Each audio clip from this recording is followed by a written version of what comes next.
and namaste. My name is Jina Karki and I am the coordinator of Voter Club Nepal for Province 1. And my name is Sobha Pariyar. I am the coordinator of Voter Club Nepal for Bagmati Province. Today we are honored to welcome His Excellency, Mr. Randy W. Berry, the US Ambassador to Nepal. First of all, on the behalf of Voter Club Nepal, we would like to congratulate Ambassador Berry on the success of US presidential election 2020. So, well, it was a historic election by many accounts. It was also historic because of the record turnout of young voters. Well, final figures are yet to arrive, but early estimates suggest that about 55% of young American voters cast their ballot this year, which is an increase of about 10% from 2016.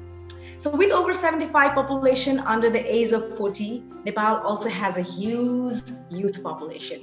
And in 2022, when Nepal holds its elections to federal, provincial, and the local government, more than 3 million young Nepalese will be eligible to vote for the very first time. So we youth have an important role to play in deciding who governs the Nepal. Today we are going to chat with Mr. Ambassador Berry about the importance of youth in election and democracy. Welcome, Mr. Ambassador. Thank you very much. I'm really happy to be with you. Namaste and good morning to all your viewers. So we thank you for giving us your valuable time. It means a lot to the youth of Nepal. Mr. Ambassador, we would like to begin this interview by requesting you to share with us your very first voting experience. Thank you, first of all, for the opportunity to speak with you. You know, it's never hard to find time on my schedule where young Nepalis are involved. I am so long-term optimistic about this country, mainly because of the demographics that you just suggested. I mean, with an enormous youth population, I have had, over the last couple of years, the chance to really see young Nepalis at work in entrepreneurship, in politics, in other fields. And so I think this is a marvelous conversation to be having. So, turning to the U.S. election, I think, I certainly am happy with the increase in voter turnout among younger people, although I wish it would be higher. That, as you said, 55% is a big increase for us, but it's not even yet where it should be. To your specific question, I do think back, to my first opportunity to vote, and it was really sort of a seminal, event in my life. I grew up in a very small town where a number of my friends and I, walked over from school to register to vote for the first time at the county courthouse, which was just a couple of blocks away. And then I was able to cast my vote for the very first time in the U.S. presidential election in 1984. I was 19 at the time. That ended up being not a very close election. We had two very lopsided elections in 1980 and 1984. But for me, it was really a coming of age moment, and where I felt for the first time like a contributing adult to my society, that I was able, even at that age, to walk in and exercise this amazing right, which we're so lucky to have in democracies, of selecting those who will lead us. So I have never missed an election since then, although for most of my adult life, I've been voting remotely because I've been on assignment for the Foreign Service and outside the U.S. Could you please tell us why the U.S. was so committed to holding its 2020 presidential election even during a raging pandemic?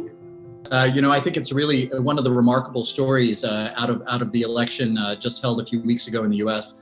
Is the level of turnout. That we had historic levels of turnout, and we had historic levels of turnout during a very serious health crisis. So I think that really speaks to Americans' motivations to use the vote. I think if you have comparative statistics, certainly our best turnout in generations. But I think a couple of things made that I think important. One, the integrity and the volunteerism that is at the heart of American elections, I think was absolutely prevalent. That in America we have never postponed an election. In fact, even at the height of the American Civil War in 1864, we had an election to choose a president. And that is no different than today. That the schedule of holding these major nominating contests in every 4 years to choose our leadership is absolutely vital, absolutely sacrosanct, and we have conducted these elections with integrity, really from the inception. So it's not a surprise to me that we were able to proceed. I think one thing that we have to do is acknowledge that in the midst of the health crisis, a lot of volunteers in all of our 50 states, plus the District of Columbia, really volunteered their time, put themselves at some risk to basically be able to see this move towards democracy, this tradition continue.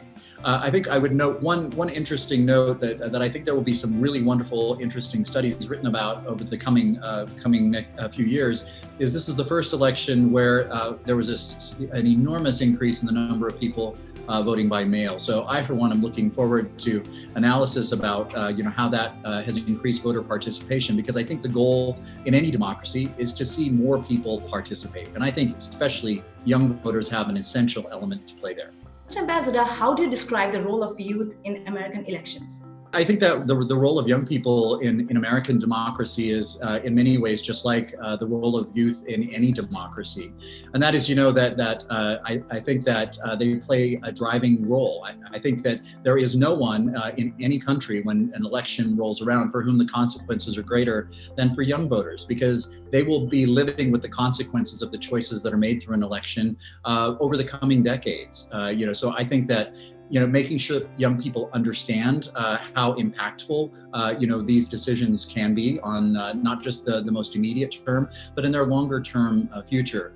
So, what we have seen in the U.S. is a very, very active role by young people, and I don't just mean on election day and in turning out to vote. I think that youth political activism has been a fundamental driver of our system going back really to the earliest days of our democracy. That young people are involved in voter registration drives. They're deeply involved in issues-based advocacy and campaigning and working to raise awareness, over those issues for which they feel most vitally concerned.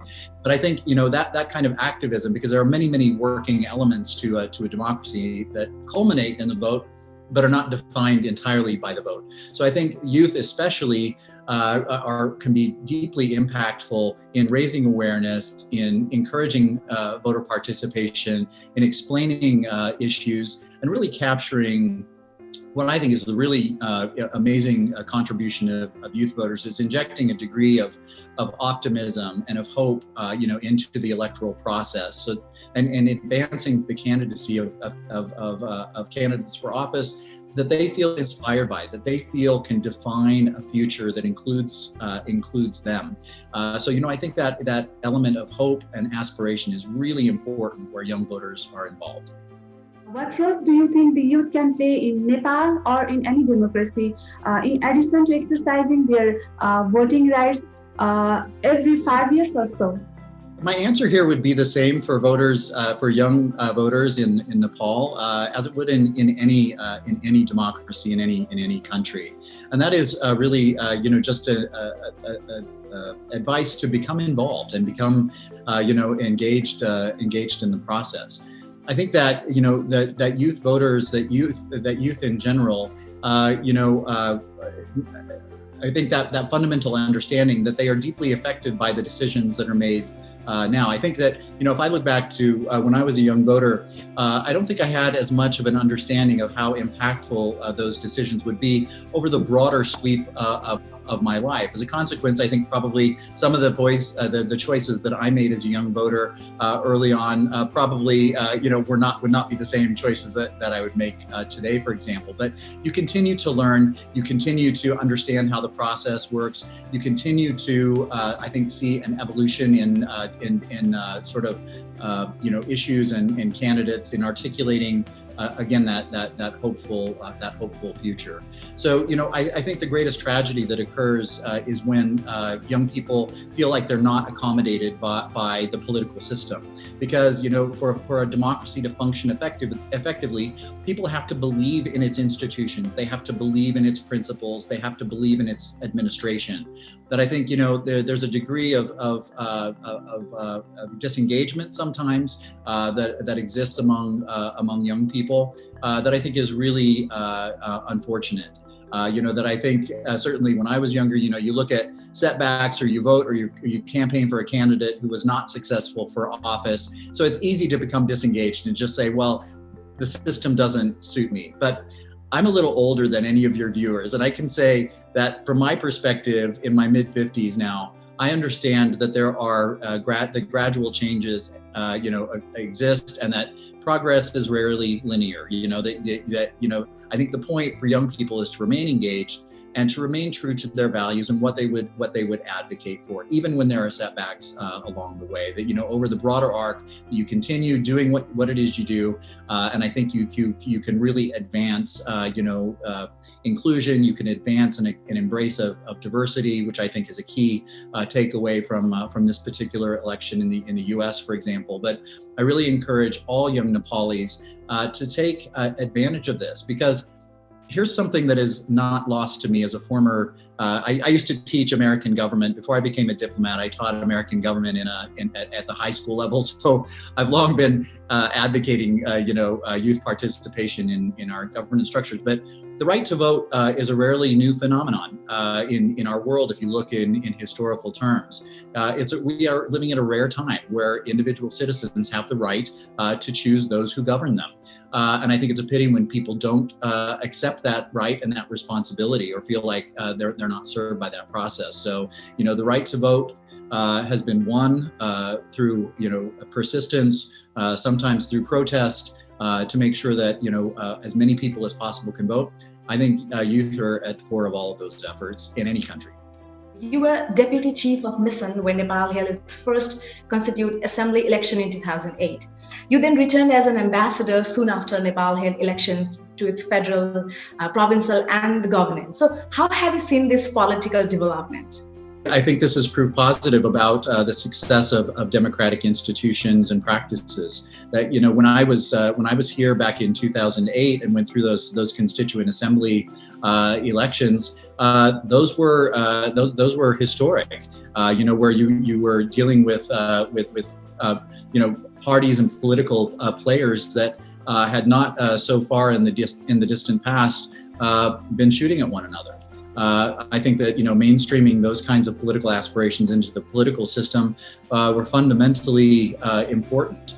So I think that evolution that Nepal achieved back then is pretty amazing. You fast, and it was hard. I think to overcome active conflict and channel that into effective institutions and systems that produce a representative government. So I think you fast forward 10 years and take a look, 10 or 12 years and take a look at the results now, and I think it's pretty significant. I mean, look at what democratization has yielded. It has yielded a debate within the national parliament as an established forum. Especially if you look at after the ratification of the new constitution, you see political power being devolved to you all working at the provincial level. I think that's an amazing story about getting governance where it really matters to the lowest possible level for service delivery. Where I think we focus a lot on leadership issues in any of our countries, on who's the prime minister or who is elected the president or members of the parliament, or in our case the U.S. Congress. But the real story is who are those involved in the front lines of democracy at the local level. So this is one area that I spend a lot of time thinking about and watching, and that is how does the move towards federalism, as defined through Nepal's own democratic system, being fleshed out, and what does it mean for people at the provincial and at the local level? That to me is a bigger indicator, because it's local government that has most impact on people's lives in a most fundamental way. And that also is an area where I think young voters can be incredibly involved. So thank you once again, Ambassador Bedi, for your valuable time and for sharing your experience and thoughts about youth, election, and democracy. I believe your words will inspire Nepali youths to play a vital role in addition to exercising their voting rights when Nepal goes to the polls in 2022. At last, on behalf of Samadhi Foundation, Nepal Board Foundation, and Voters Club Nepal, we would also like to thank US Embassy Kathmandu for providing us with this wonderful opportunity. Thank you very much. Thank you very much.